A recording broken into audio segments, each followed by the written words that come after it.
Ilocos region from Region 1. The Ilocos region, located in the northwest part of Luzon, is a land steeped in history and vibrant culture. Established in 1818, and it comprises 4 provinces. The region played a significant role during the Spanish colonization, serving as a center for trade, agriculture, and missionary work.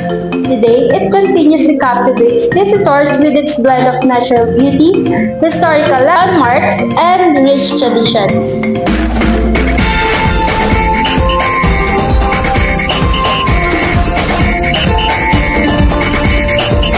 Famous tourist spot, the Pagudpud, Ilocos Norte, often referred to as Boracay of the North. It is a tropical paradise known for its serene atmosphere, salt beach with its powdery white sand and turquoise water. It's perfect for sunbathing, swimming, and water sports. Nearby, visitors can explore the Bangi Windmills, the first wind farm in Southeast Asia.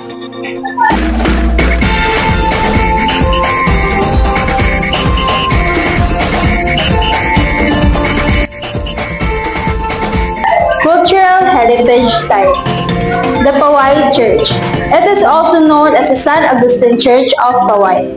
It's a UNESCO World Heritage Site that stands as a testament to Ilocano resilience and Spanish architectural ingenuity.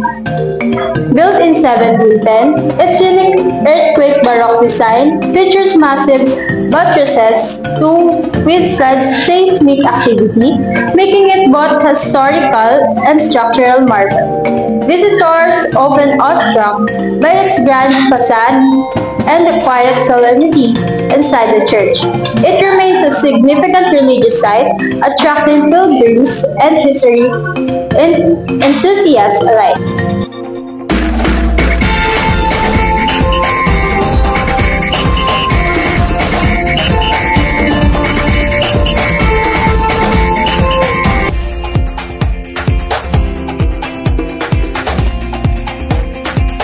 The Pamulinawan Festival, held every February in Loag City, honors Saint William the Hermit, the city's patron saint.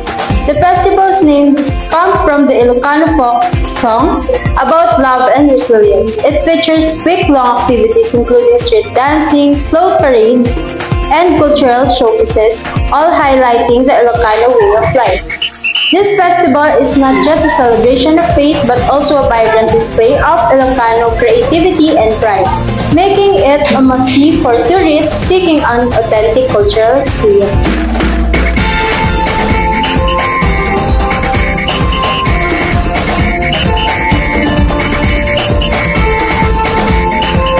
Food and delicacies.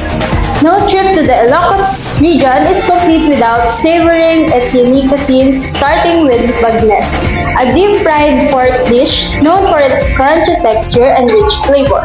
Traditionally made by boiling and frying pork belly until golden and crispy.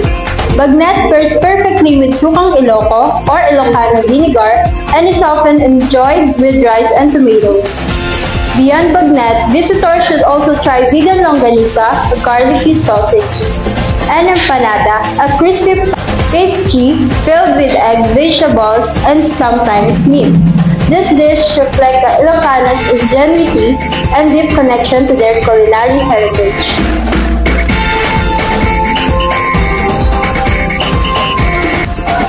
Central Luzon history is a vibrant tapestry woven from ancient migrations, Spanish colonization, and the echoes of World War II, ultimately shaping the region into the rice granary of the Philippines in a vital agricultural hub. Imagine standing at the edge of Mount Pinatubo's crater lake, its turquoise water reflecting the sky like a giant, shimmering jewel, where history also whispers through the walls of Baraswayan Church, a historical landmark that witnessed the birth of the first Philippine Republic and the vibrant Tanduyong Festival, celebrating the region's union harvest as a splash of color and energy, while no trip is complete without savoring the iconic sisig, a sizzling dish of grilled pork seasoned with calamansi, onions, and chili peppers. It's a place that invites you to explore its diverse landscape, delve into its rich heritage, and experience the warmth and hospitality of its people. Again, it's Central Luzon.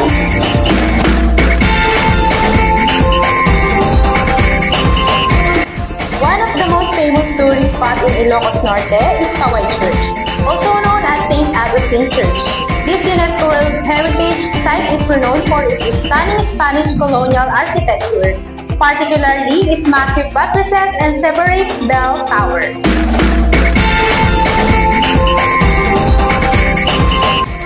When it comes to cultural and heritage, the Ilocos Norte Museum, this museum houses a collection of artifacts and exhibits showcasing the history, culture, and art of Ilocos Norte. When it comes to festival, one of the most famous festivals in Ilocos Norte is Pamulinawen Festival, celebrated annually in the first week of February in Lawan City. This vibrant festival honors the feast day of Saint William the Hermit, the patron saint of adopted children, who showcases the rich heritage and culture of the city. When it comes to food and delicacies, one of the most famous food in Ilocos Norte is bagnet, crispy deep fried pork belly dish. The pork is seasoned with the salt and garlic, then boiled in the air dried before being deep fried multiple times to achieve its signature crispy texture. It's often served with a side of vinegar dip and steamed rice. So let's go to the next province, which is the Ilocos Sur. In Ilocano, Makin-Abagtan nga Ilocos is a province in the Philippines located in the Ilocos region in Luzon. Its capital is the city of Vigan, located on the mouth of Mestizo River. Ilocos Sur was founded by the Spanish conquistador Juan de Salcedo in 1572. Next is the tourist spot. In the small town of Santiago, Ilocos Sur lies a small patch of paradise-like cove called the Sabangan Cove, or more known as the Santiago Cove. It is also dubbed as the Boracay of Ilocos Sur because of its white sands, coast spanning almost a kilometer long, boasts with white sands and calm waters that make it perfect for swimming. Next is the cultural spot. Through only 500 meters long, the Calle Crisologo in Vigan, Ilocos Sur is one of the most beautiful streets in the Philippines. It boasts centuries-old stone houses, lovely tungsten lamps, and antique cobblestones where horse-drawn carriages or kalesa are still used for transport. Next is the festivals. The Kanawidan Ilocos Festival is the festival that commemorates the separation of the two Ilocos provinces in 1880. The word Kanawidan is a variant of the Ilocano word Kawid, which means heritage or inheritance. Traditional dances performed at the festival is the Tadek, which is performed by men and women to express joy over victory. Next is the legacies. Vigan Longanisa, a flavorful pork sausage made with ground pork, brown sugar, garlic, onions and bay leaves, soy sauce, vinegar, black pepper, and salt. Chili flakes are added for extra kick. The sausages are encased in hog casing. Vigan City celebrates its Longanisa with annual festival. In La Union, La Union is a province located in the Ilocos region in the northern part of the Philippines. Both are rich and varied history, known today as a heaven for surfers and beach lovers. La Union Pass is the tapestry woven in indigenous cultures, colonial influence, and a dynamic blend of tradition and modernity. La Union was officially formed on March 2, 1850 by Governor General Antonio Maria Blanco through a royal decree. The famous tourist spot in La Union is Chris the Redeemer statue. The statue is the major milestone in Brazilian civil engineering. It's also a vital part of the local economy and tourism, attracting millions of visitors each year. The famous festival in La Union is Wata Wata Festival, a celebration of San Juan's rich cultural identity. This festival features as a water fight to honor the town's patron saint, Saint John the Baptist. The festival is a commemoration of Jesus Christ baptized by Saint John in the River Jordan. The name Wata Wata is a playful take on water and reflects the festival's light-hearted nature. The festival has evolved from a simplest feast in the multi-day event that showcase the town loves for water and community. The food and delicacy in La Union is halo-halo, the iconic Filipino dessert. No trip to La Union is complete without indulging in the refreshing bowl of halo-halo. This delightful dessert is a colorful medley of shaved ice, sweetened fruits, jellies, beans, and a scoop of ice cream on top. Each bite is a burst of flavor and texture, making it a perfect treat to beat the tropical heat. You'll find the Filipino dessert at various local eateries and beachside stalls, including your very own Faith Wave Surf Resort. Pangasinan rich history dates back to the pre-colonial era, with archaeological findings indicating human presence as early as 14th century. The province played a significant role in the country's struggle for independence against Spanish colonial rule. Famous tourist spot in Pangasinan, Hundred Islands National Park, located in Alaminos. This stunning natural wonder features over 100 limestone islands dotting the azure waters of the Lingayen Gulf, perfect for island hopping, snorkeling, and zip lining.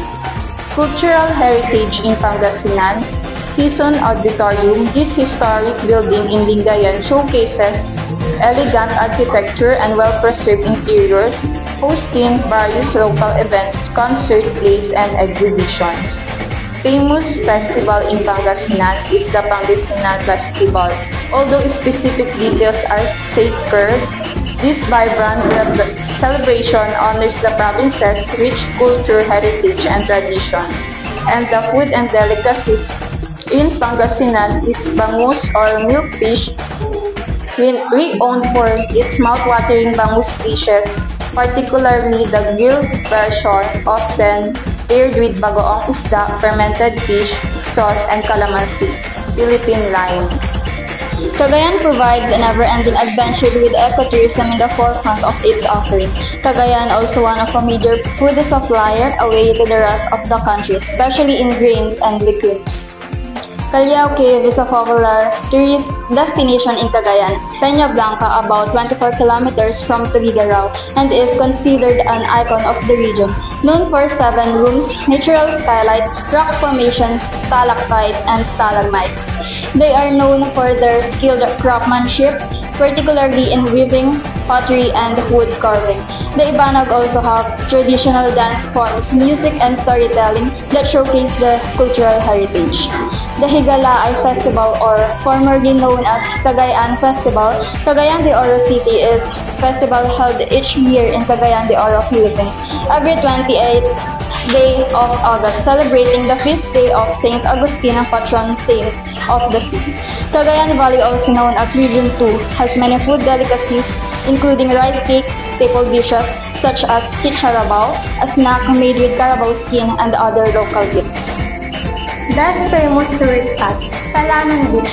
Palanan Beach is a hidden gem with pristine waters and tranquil environment. Ideal for beach lovers who want to enjoy peace and natural beauty away from crowded tourist destinations.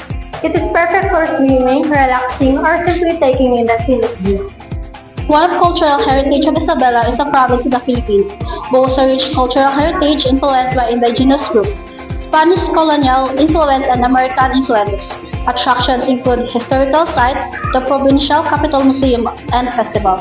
One of the best famous festivals of Isabela is Pagay Festival, celebrated every September 28 in Alicia, Isabela. This festival highlights the town's rice production. The name Pagay comes from palay, the Filipino word for unhusked rice.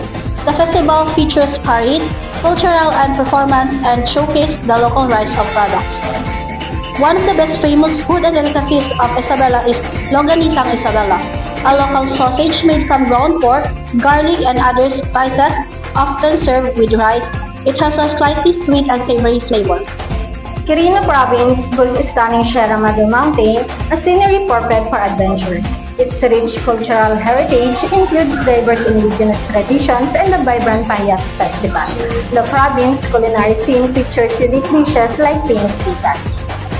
Batanes, the northernmost province of the Philippines, is renowned for its stunning natural beauty, known for its unique Tibetan culture evident in their traditional stone houses, rich culinary heritage, and strong community spirit. The most visited and famous tourist destination in Batanes is the Basco Lighthouse, located in Nidy Hills where the old telegraph facility was during the American era. The lighthouse is white in color and crowned with red lantern room. It is a 6-story structure allowing a majestic view of the West Philippine Sea and Mount Iraya and the Basco town proper. The Ibatan people of Batanes have a rich cultural heritage evident in their indigenous stone houses known as idyang, built to withstand harsh weather. Their traditions, including distinctive weaving, music, and dance, reflect a deep connection to their unique environment and history.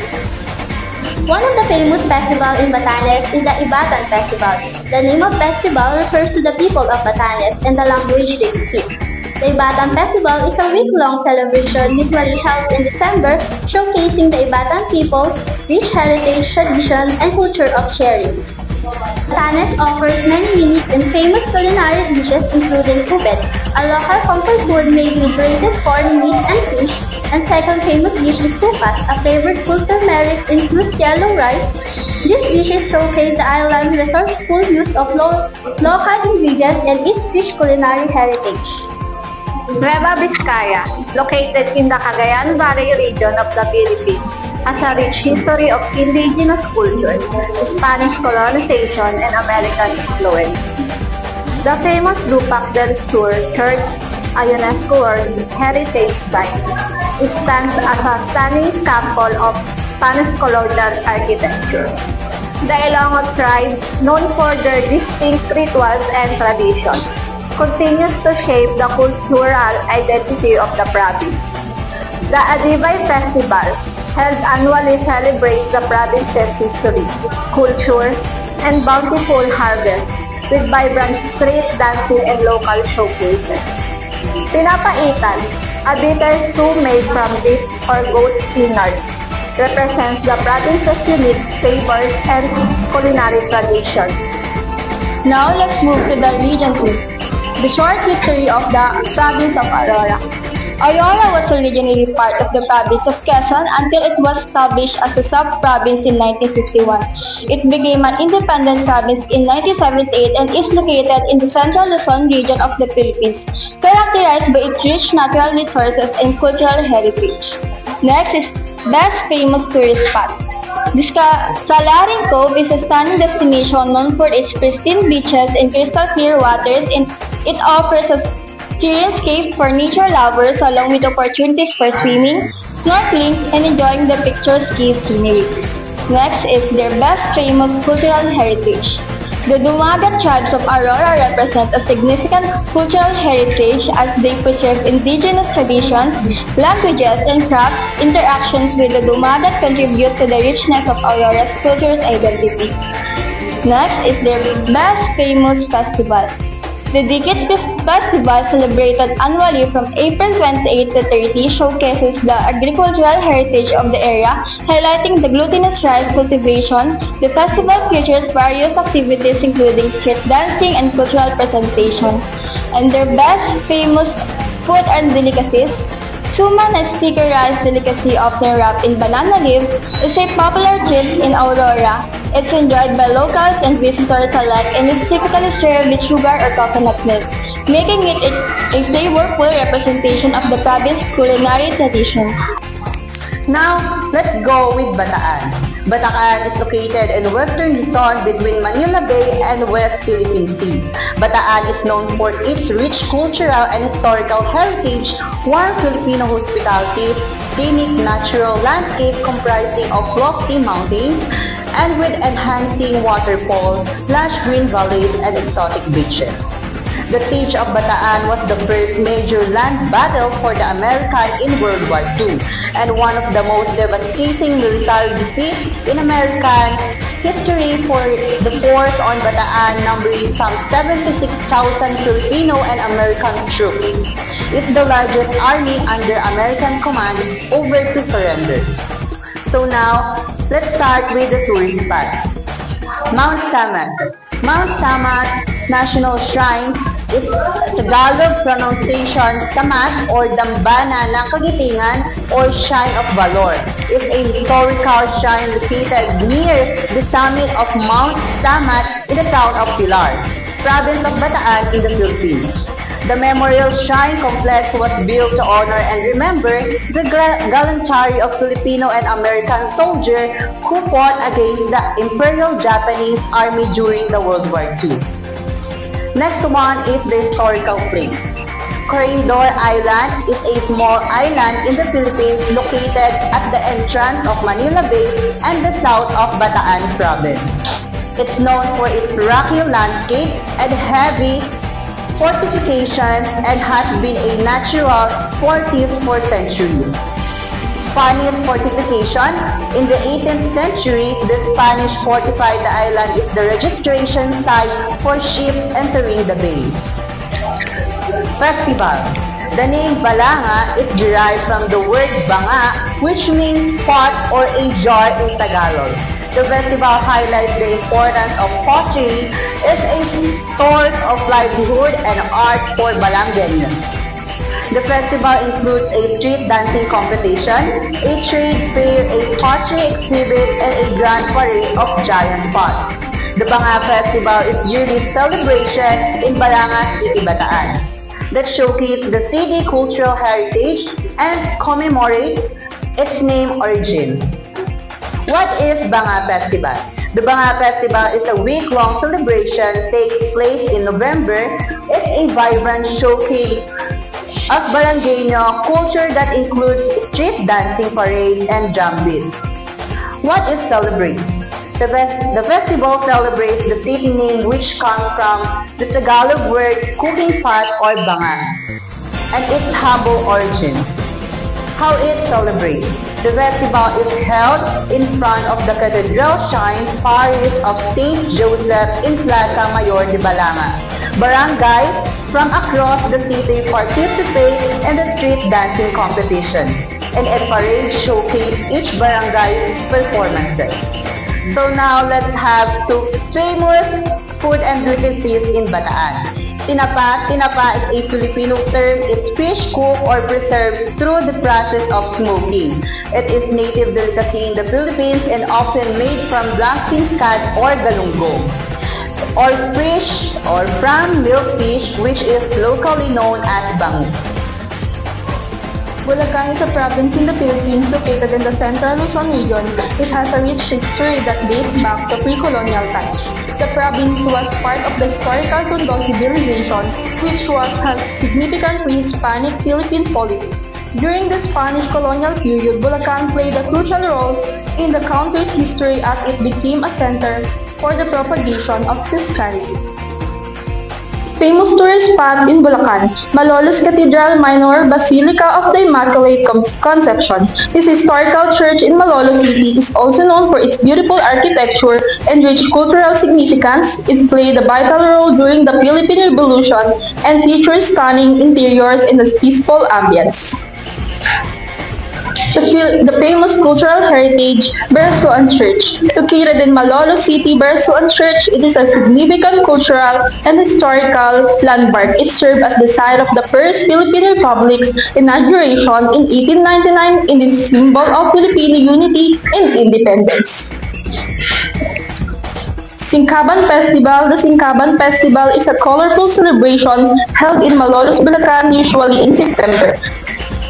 Nueva Ecija, the rice granary of the Philippines, is a province rich in culture and heritage, showcasing its deep agricultural roots and traditional way of life.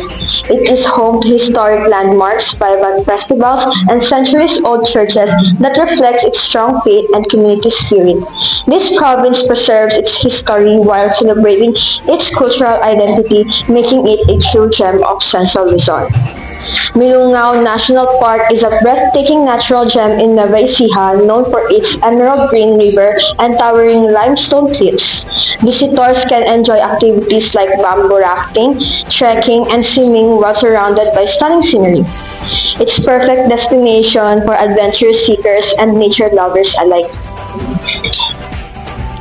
The Taong Putik Festival in Nueva Ecija is a unique and deeply spiritual celebration held every June in town of Aliaga. Participants covered in mud and adorned with vines and leaves reenact the biblical story of John the Baptist by asking for blessing and forgiveness. This vibrant festival reflects the local strong faith and cultural traditions, making it a fascinating experience for visitors. One of Nueva Ecija's famous dishes is Pancit Kabagan, a flavorful noodle dish topped with crispy lechon kawali, vegetable, and a hard-boiled egg.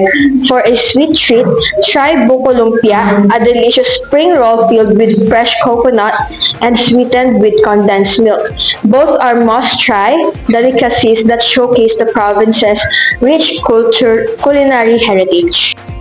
Pampanga. Pampanga is the first province in the richest soil created by the Spaniards in 1571. It was named after the Indong Kapampangan River, the largest river in former empire.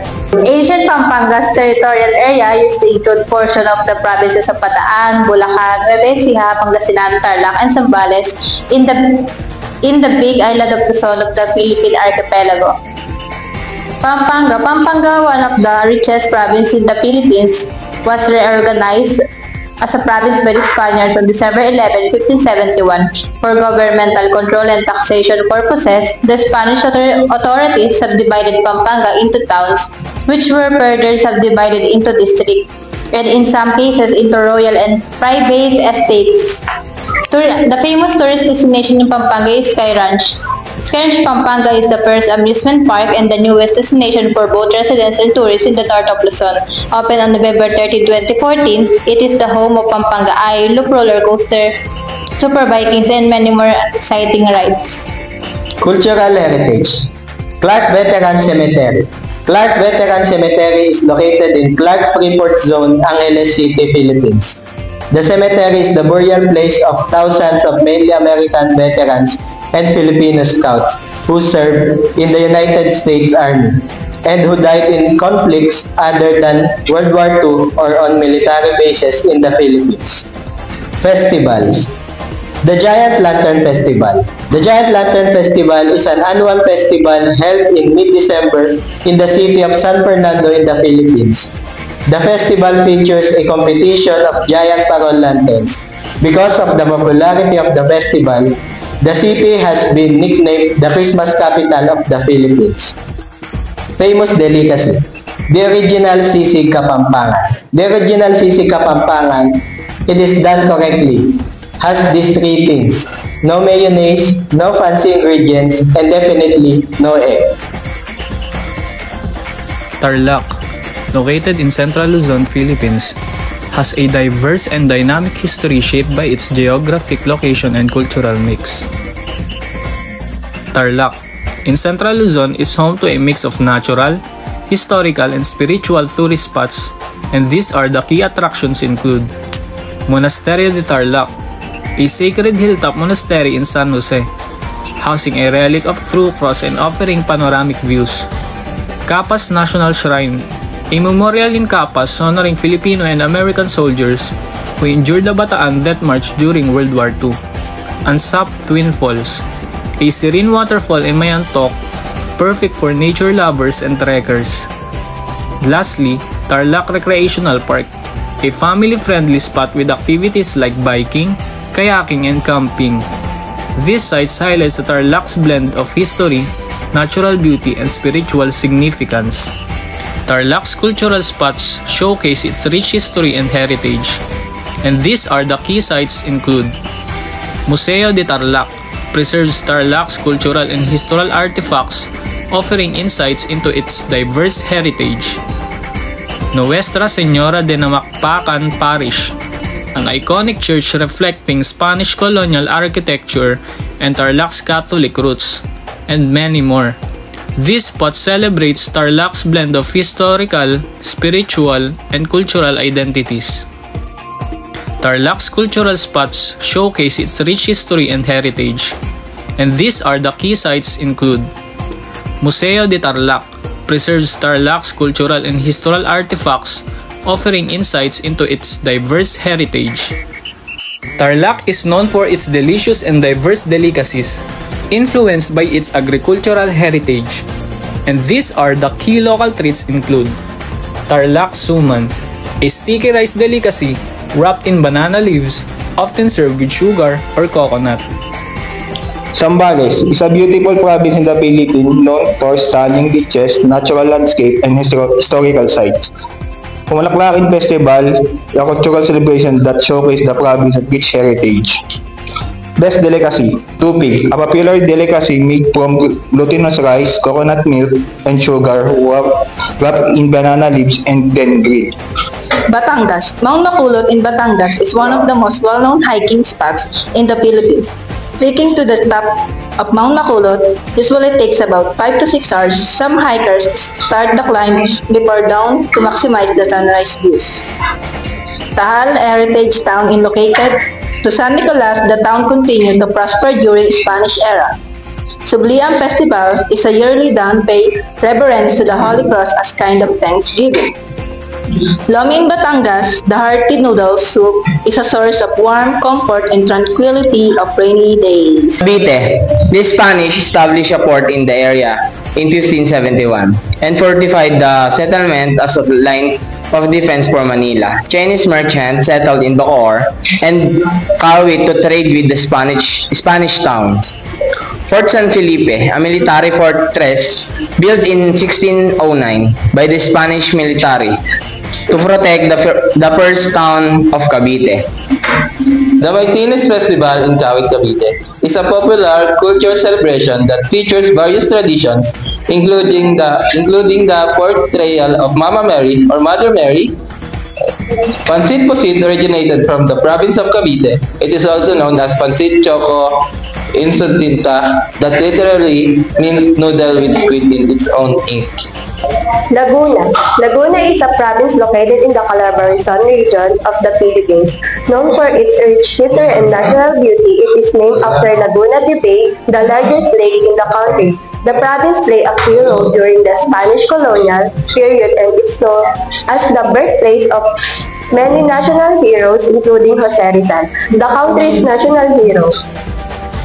One best famous tourist spot, Pagsanhan Falls, also known as Magdapio Falls, is one of Laguna's most famous natural attractions. Visitors can experience an exciting boat ride through the river and narrow gorge, culminating in a breathtaking views of the falls, making it a must-see destination for adventure seekers and nature lovers. Best famous cultural heritage, the Rizal Shrine in Calamba is the birthplace of Jose Rizal, the national hero of the Philippines. The shrine is a well-preserved historical site showcasing Rizal life and works, and it's draw numerous visitors who wish to honor his legacy and contributions to the country's independence. One best famous festival, the Anilag Festival, is an annual cultural and tourist celebration held in Laguna. It showcases the province's local arts, traditions, and products with parades, street dancing, and various competitions promoting the rich heritage and vibrant culture of the region. One best famous food and delicacies, buko pie, is a famous pastries originating from Laguna made with tender young coconut and creamy custard filling and placed in a plastic crust. This delicious delicacy has become synonymous with the province, with many travelers stopping by. One best famous food and delicacies, buko pie, is a famous pastry originating from Laguna made with tender young coconut and creamy custard filling and placed in a plastic crust. This delicious delicacy has become synonymous with the province, with many travelers stopping by to and Quezon Province, named after Manuel L. Quezon, was established in 1935 and is known for its rich history and natural beauty. Located in the Calabarzon region, it played a significant role during the Philippine Revolution. Taal Volcano, one of the most iconic active volcanoes in the Philippines. It's located near Quezon. Visitors can take a boat tour across Taal Lake to hike to the summit and enjoy stunning views of the crater lake. Tayabas Church. Built in 1585, Tayabas Church is a historical Spanish-era church known for its Baroque architecture and intricate altar, making it one of the oldest and the most beautiful churches in the country. Next is Pahiyas Festival. Held every May in Lucban, the Pahiyas Festival celebrates the harvest with colorful displays of fruits, vegetables, and crops. It's a vibrant Thanksgiving festival for the patron saints of farmers, San Isidro Labrador. Lucban Longanisa is a famous local sausage known for its garlicky and slightly sour taste. It's beloved breakfast dish in Quezon, often served with rice and vinegar. Rizal is a province in the Philippines located in Calabarzon region and Luzon. Its capital is the city of Antipolo.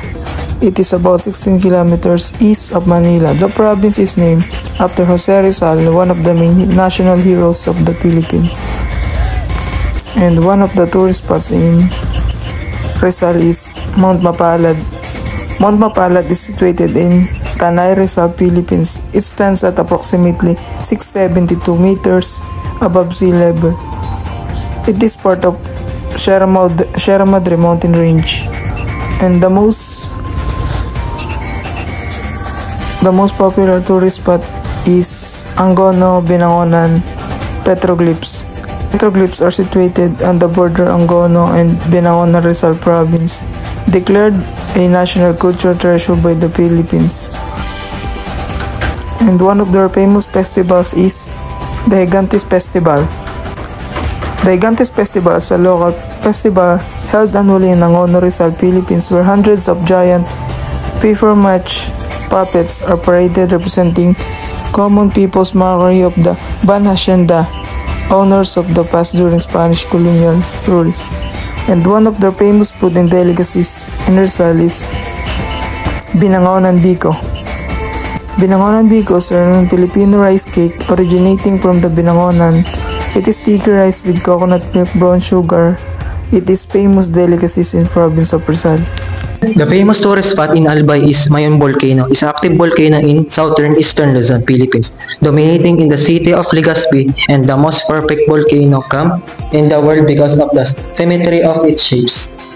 Famous heritage, Cagsawa Ruins. The Cagsawa Ruins are the remnants of 16th century Franciscan Church, the Cagsawan Church. Famous festival, Ibalong Festival. The Ibalong Festival is the non-religious festival in Legazpi, Albay, Philippines, based on the Ibalong epic and is held on August.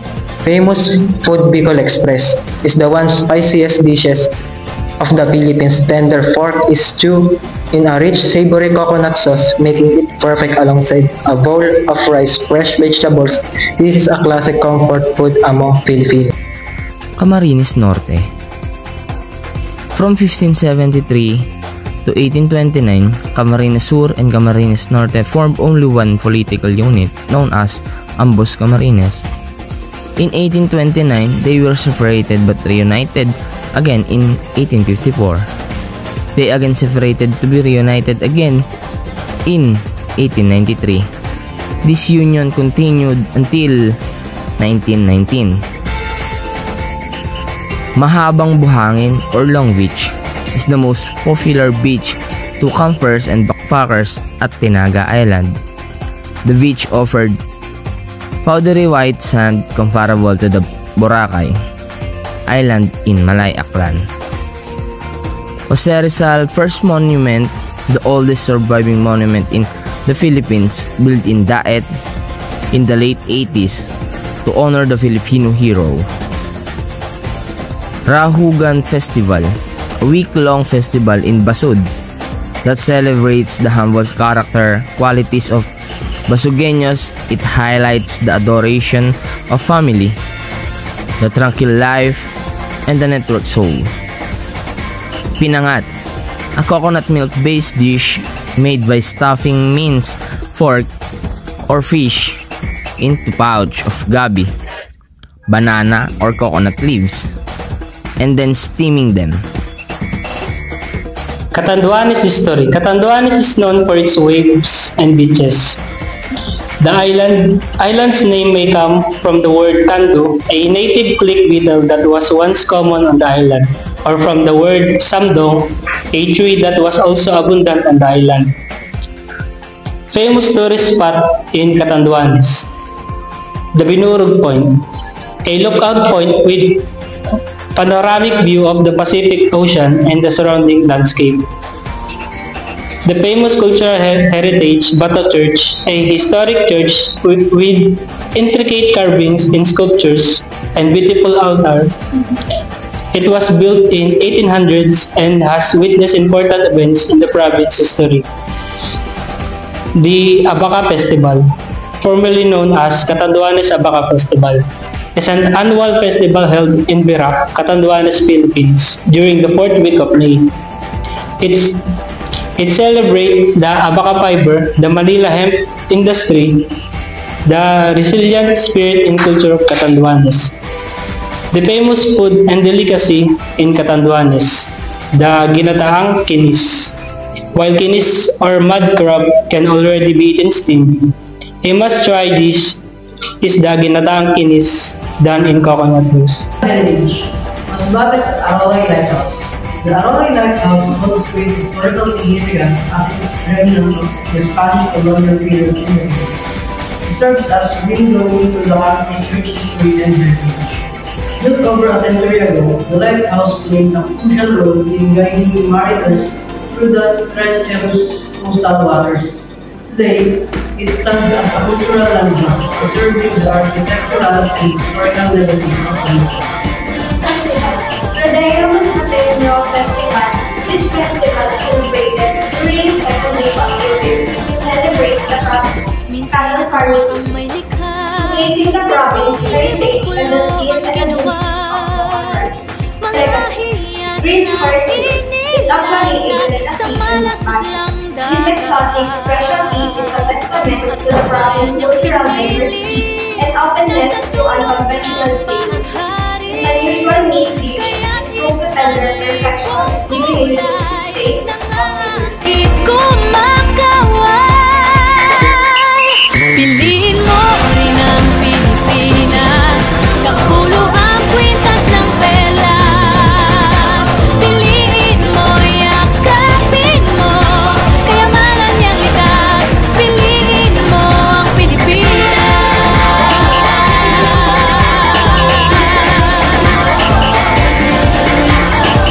Kasayahang di mapatid, ramdam sa bawat awit. Sama silisig lang indak, mga puso'y lumilipad. Piliin mo rin ang Pilipinas, kapulo ang kwintas ng perlas. Piliin mo, yakapin mo, kayamanan niyang likas. Piliin mo ang Pilipinas.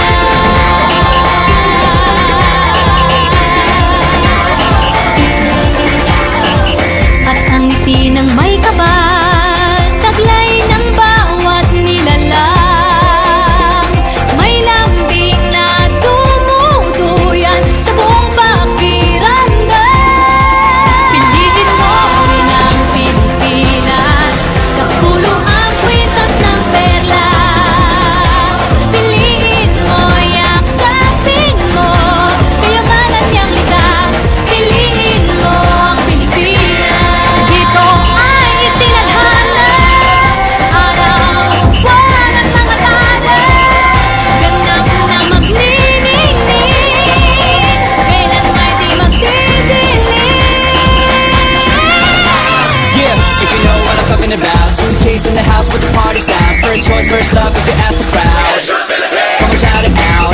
Everybody's gonna dance to this. I see the whole world party in the Philippines. Now with Angelique, Info Bueno on the TV screen.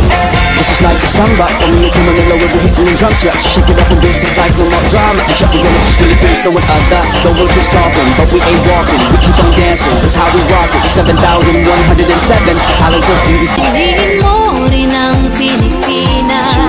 Piliin